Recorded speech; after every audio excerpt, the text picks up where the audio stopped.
Bonjour mesdames, c'est quoi les idées de Macron?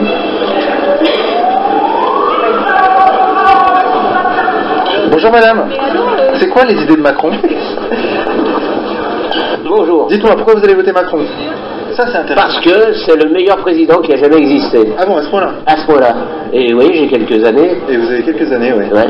Et qu'est-ce qu'il a de bien alors ce président? Super. Eh ben, il a le bon sens, il a de la... Il est... Bonjour monsieur, dites-moi pourquoi il faut voter Macron aujourd'hui? Parce que c'est le meilleur. C'est-à-dire? Ben, c'est tout. C'est tout? C'est tout. Juste C'est parce qu'il est meilleur. Et les autres sont vraiment nuls. Ah bon? Dites-moi pourquoi faut-il voter Macron? Parce que c'est le meilleur. C'est tout? C'est tout. C'est Mais pourquoi c'est le meilleur? Ça suffit. Parce que j'ai pas le temps. Et c'est le meilleur dans quel domaine? Dans les domaines économiques, social aussi, je pense, voilà. Social aussi? Absolument. D'accord. Contrairement à ce que vous pouvez croire. C'est marrant, c'est juste le meilleur. Bonjour madame. Bonjour madame. Oui, bonjour. Comment allez-vous? Ça va. Ça va? Il fait pas Oui. trop froid? Pardon? Il fait pas trop froid? Un petit peu, ouais. Et alors? Je viens de Grenoble. Ah, vous venez de Grenoble? Ouais. Ah, moi je suis grenoblois aussi. Ah là, d'accord. Vous venez de Grenoble pour voir Macron? Oui, je suis fière et contente d'être là. Je suis émue parce que ça me fait plaisir de voir tout ce monde-là. Et je voterai et je l'aiderai jusqu'au bout. Je suis une colleuse, je colle toutes les affiches. Je suis sur le terrain, je fais du tract, depuis 2020, je suis là avec la République en marche et je suis vraiment fière. Et j'espère qu'il va gagner. On va mettre les barrages, ne vous inquiétez pas, on est nombreux juste à l'hiver. On est à 2500 adhérents. Donc, ça fait comme on est beaucoup, on est nombreux, regardez le monde, ça fait plaisir, les jeunes, les vieux, les pas vieux, les handicapés, même les handicapés, ils sont là. Alors, comment il va pas gagner? Il va gagner, Macron, c'est le meilleur des meilleurs. C'est des larmes de bonheur qui coulent. Ah oui, et ça viendra, ne vous inquiétez pas, c'est lui qui va être réélu, et c'est lui qui va gagner. Les autres candidats, c'est que rien du tout. Salut les gens.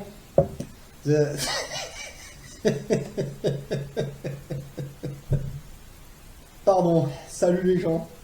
Non mais ouais, je me marre parce que putain c'est incroyable quoi. Ah ces infernales boomers. Vous voyez, ils ont voté pour Macron à deux reprises.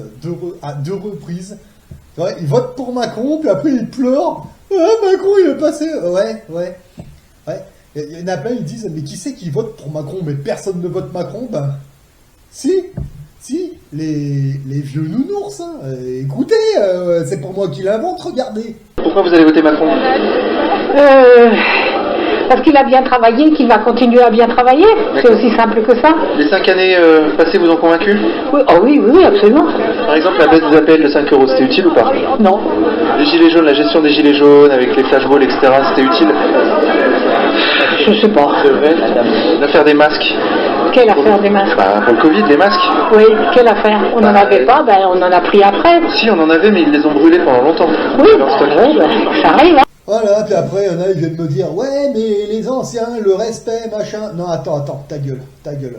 Moi, les anciens, déjà, alors déjà, bon, alors d'accord, on va me dire, oui, mais tous les boomers sont pas comme ça. Oui, tous les boomers sont pas comme ça. On va dire un beau 85% des boomers sont comme ça, et puis le reste, c'est des biens. Voilà, comme ça c'est fait. Pour moi, les anciens, c'est, bon, des personnes âgées, des tarons, des mecs qui ont compris comment marche la vie, qui nous choperaient, hey, viens voir. Alors faites attention, si vous faites ça comme ça, vous allez vous faire niquer. Faites plutôt comme ça, qui te donne des bons conseils, et tu vois, ah ouais, putain, il a raison, et ça marche. Ça, ok, d'accord, ceux-là, ils ont tout mon respect, pas de problème. Ok, mais par contre, toutes les merdes là dehors, avec un masque au-dessus du nez, pardon, c'est de la merde. Voilà, je vous le dis, c'est de la merde, voilà. Comme votre astronaute. Voilà. Non mais c'est pareil, putain, on nous a menti depuis qu'on est petit. D'accord? Pourquoi tu veux qu'ils te disent la vérité maintenant, ces vieilles merdes? Mais le problème, ils veulent pas lâcher le pouvoir. Hein. Ils prennent toute la place. Au niveau économie, ils prennent toute la place. Au niveau politique, ils nous font chier, les boomers. Et le truc, c'est que moi, je fais partie de ceux on est en train de leur faire ça aux boomers. Et moi, ce que je suis en train de faire, je vous garantis que ça leur plaît pas. J'en ai rien à foutre, moi. Voilà. J'en ai rien à secouer, parce que quand le système économique, là, moi, je pense que là, les 2 mois, là, mars-avril, ça va être très décisif. Pourquoi? Parce que, comme je le disais dans mon autre vidéo, là, il y a Warren Buffett, un des plus riches du monde, là. Je me suis aperçu qu'il vendait toutes les actions. Enfin, je me suis aperçu, non, c'est Margot Klein qui en a parlé dans une de ses vidéos. Et j'ai regardé, bah ouais, effectivement, il n'y a pas que Warren Buffett, hein, il y a tous les plus gros qui vivent d'actions, comment on appelle ça, merde, ouais, en gros, tu as acheté des entreprises privées, des parts d'entreprises privées, d'accord, actions bancaires, voilà. Ils sont en train de faire le ménage. Ils sont en train de faire le ménage de printemps, ils sont en train de tout vendre, tout, absolument tout. D'accord, ok. Et j'ai fait une petite recherche, et en fait, la dernière fois qu'ils ont fait ça, les mecs, bah, c'était en 2008, d'accord. Et qu'est-ce qui s'est passé 3 mois plus tard? Le crash. Ouais, ok. Bah, vous savez quoi, c'est quoi le plus drôle? Ils recommencent ça. Là, ils sont en train de recommencer, et quand ils ont commencé à le faire, j'ai regardé, et ouais, ça rapporte à ça, mars-avril, ouais, peut-être début mai, je sais pas. Ok, d'accord. Donc, du coup, ben, là, comme les jours commencent à s'allonger, et qu'il va faire un peu meilleur, bah moi je m'arrête de bosser, d'accord, parce que déjà premièrement, là en ce moment j'ai pas envie de bosser, ça me fait chier, parce que là c'est vraiment que je tape dedans comme un taré, puis là j'ai envie de m'arrêter 2 minutes, bon là, ça c'est con que mon Keno soit encore au garagiste, c'est pas grave, il devrait plus y en avoir pour bien longtemps, mais bon c'est pas grave, en attendant bah je surveille les banques, je fais mes plans économiques, je me prépare, et je dis ah ouais tiens putain il y a un bon coup à faire, parce que là j'ai regardé ce que les gros riches ont fait en 2008, à quel moment ils ont tout vendu, ce qui s'est passé, et quand ils ont commencé à remettre les billes sur la table. Et là, je dis, ah, les petits malins, d'accord. Et ben, il se trouve que là, ils sont en train de recommencer, là, maintenant, tout de suite. Donc, il y a une putain de brèche, là.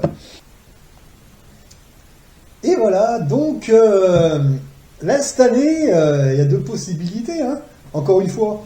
Soit, vous allez subir, comme ces enculés de boomers. De toute façon, les boomers sont toujours en train de se plaindre, hein. Ils prennent des décisions de merde et après ils pleurent. Ok. Et ben, vous voyez, là, à mon niveau personnel, je suis en train de refaire mes plans. Je prends mes décisions, d'accord. Alors il y en a, ils vont me dire, ouais, mais ça se trouve, tu vas te planter. Ouais, peut-être. Mais en tout cas, moi, j'irai pas pleurer sur Macron, sur machin, sur truc. Non, parce qu'en fait, les décisions que je prends, c'est moi qui les prends. Je suis pas influencé par tel ou tel youtubeur, tel média, tel truc. Non. Je prends un peu chez tout le monde. Je prends mes décisions et quand j'ai décidé un truc, je le fais, je place mes billes et j'attends que ça passe. Entre parenthèses, là, tout ce que j'ai fait jusqu'à présent, je suis tout dans le vert. Voilà, ça va juste pas assez vite à mon goût, mais en tout cas, moi, je suis dans le vert. Voilà. Il y avait pendant un temps, là, il y avait des youtubeurs qui vous vendaient des bitcoins, et des zboopcoins, des cestrels, des monnaies numériques à la con. Vous en êtes où? Parce qu'il y en a plein qui en achetaient de ces merdes. Pendant que nous, on vous disait acheter des pièces d'or et d'argent. Non, les bitcoins. Ok, d'accord. Tous ceux qui en ont acheté, là, vous en êtes où? Ça a pris de la valeur. Est-ce que ça... Vous avez atteint vos objectifs avec ça? Comment ça s'est passé? On n'a pas de réponse. Enfin, moi, j'en ai pas vu, en tout cas. Après, il y en a certains qui vont me dire, oui, il y en a, ils ont fait des millions avec les bitcoins ou les cestrels ou je sais pas quoi.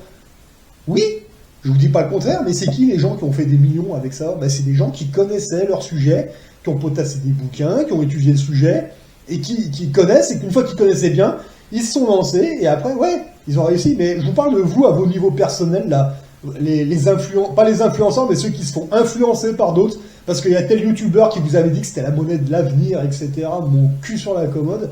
Vous en êtes où, vous, par rapport à ça? Parce que ceux qui ont acheté des bitcoins, on les entend plus, hein, pas plus que les youtubeurs qui vous en vendaient, hein, on est bien d'accord. Par contre, tous ceux qui ont acheté des pièces d'or, vous avez vu, on est toujours sur le circuit, nous.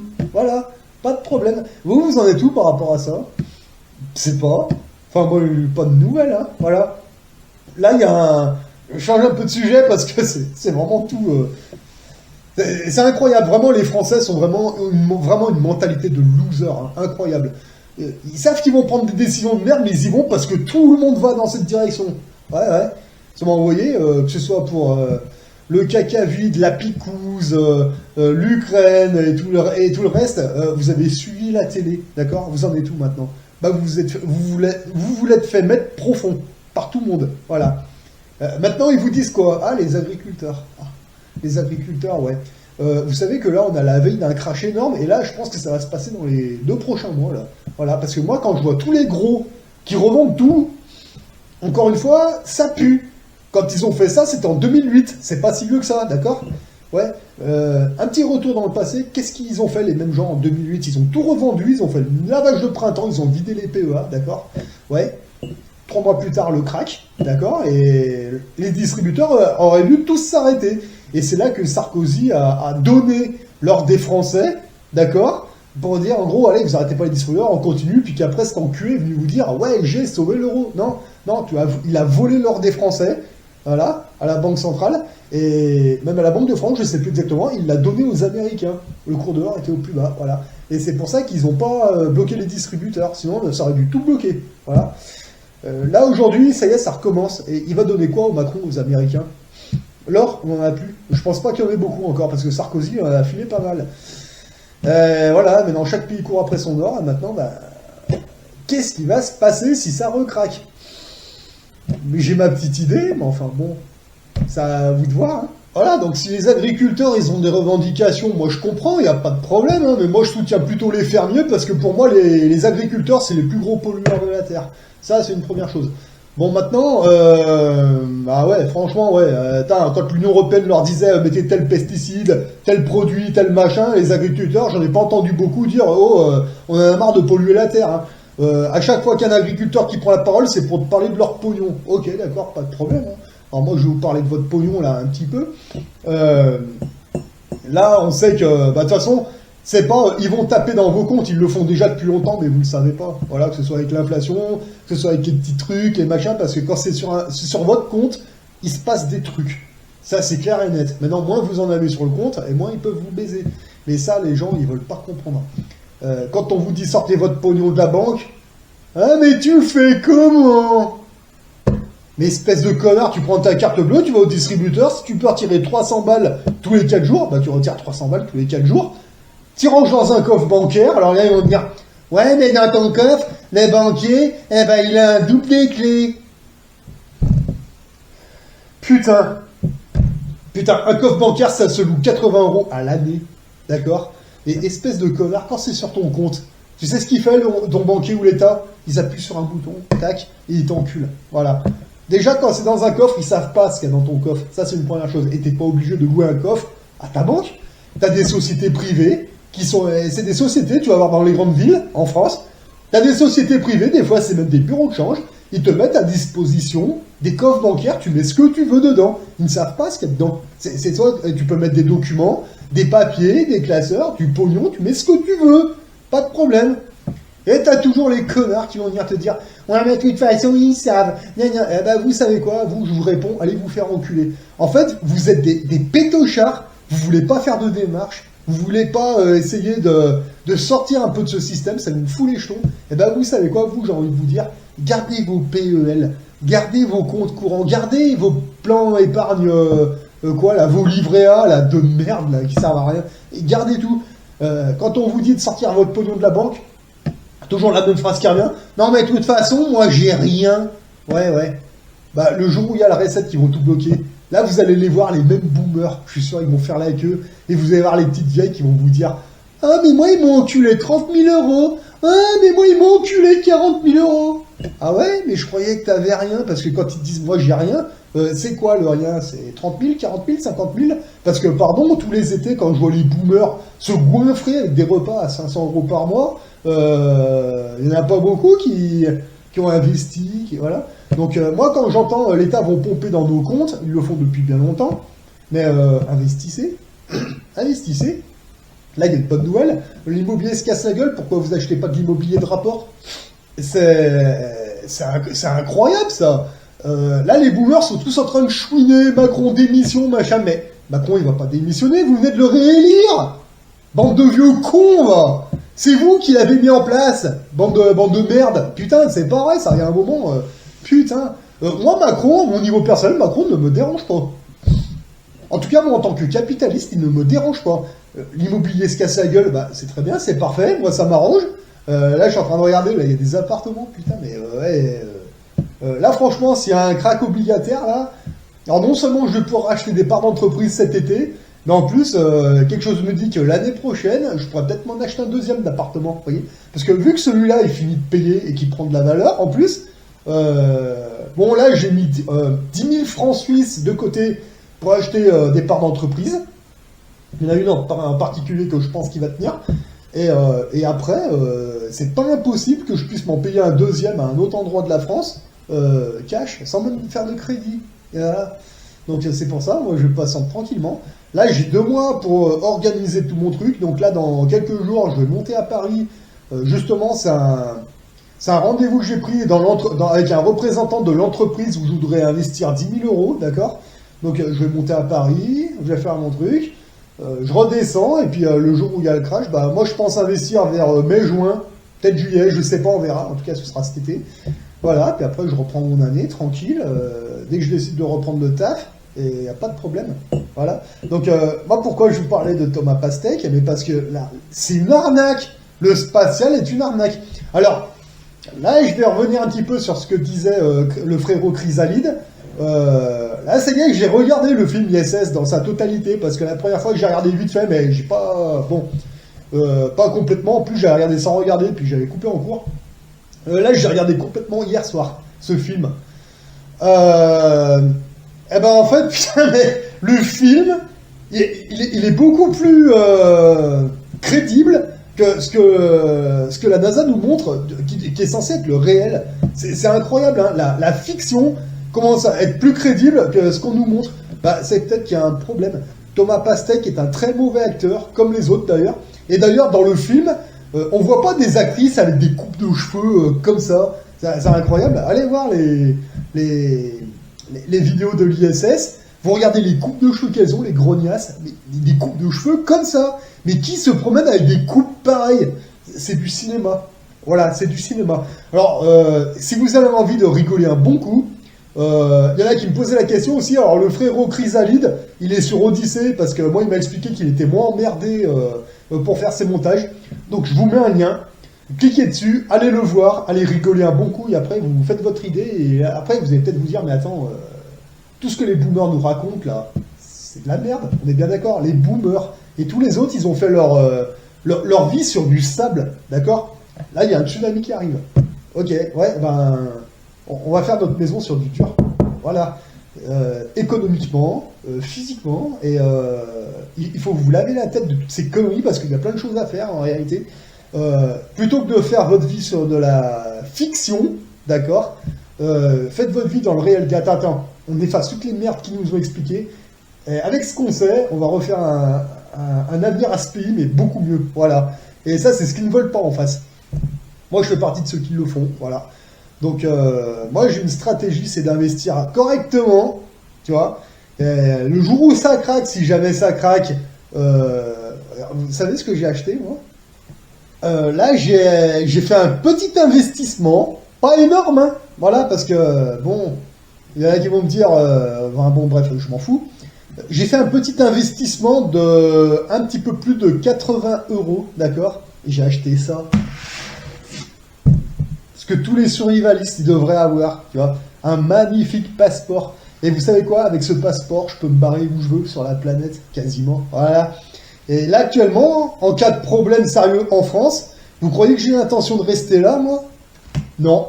Je m'en bats les couilles de ce peuple de dosés, de nounours, j'en ai rien à foutre. Vraiment, si ça chauffe trop, là, actuellement, je suis en train de regarder des pays où je pourrais me barrer. Là, j'ai contacté des ambassades qui m'ont expliqué un petit peu les démarches. Ok. Il y en a une à Lyon, là où je suis allé directement. Alors, ils m'ont expliqué un petit peu. Ok. Et ok, moi, ça me va. Ok, mais par contre, il faudrait que j'y aille une semaine ou deux, voire 3, juste pour me faire une idée. Donc là, j'avais un pays où je voulais aller, un pays plutôt montagnard. Et puis là, j'en ai un autre en visu, mais c'est plutôt tropical. Moi, au niveau physique, je suis plus montagne. La neige, les glaciers, la montagne, etc. Mais bon, je sais pas, faut que j'aille voir d'abord. Et après, il y a un deuxième pays qui est... Bon, là, c'est plutôt tropical. Mais bon, si les gens sont moins cons qu'ici, moins lobotomisés, bon, si je suis avec des gens qui me ressemblent un peu plus, peut-être pas forcément physiquement, mais au niveau mental, bon, ça pourra donner un peu le change, parce que moi, je suis pas trop ambiance tropicale, moi, je suis plus montagne. Mais bon, j'ai 2 pays en vue, voilà. Donc, j'en ai 3 de battes survivalistes, honnêtement. Mais les battes de survivalistes, c'est fait pour, par exemple, ouais, quand il y a un confinement, un caca vide ou une connerie comme ça, ouais, tu vas sur ta bad, t'attends que ça se passe, etc. Pour les week-ends, quand t'as plus envie de voir toutes ces têtes de cons, tu y vas. Ouais, moi j'en ai 3, pas de problème. Ouais, mais s'il y a un truc un peu plus sérieux, ben, tu vois, la meilleure des bads, c'est ça. Tu vois, un passeport, valable 10 ans, 80 €. Ok. Et tu vas dans les ambassades, tu regardes les pays où tu as envie de te barrer, parce que moi, c'est hors de question que je prenne des risques pour ces têtes de cons, j'en ai rien à foutre, voilà. Non, mais honnêtement, depuis le caca vide, ça m'a ouvert les yeux sur cette population de tarés, quoi. C'est hors de question de... Non.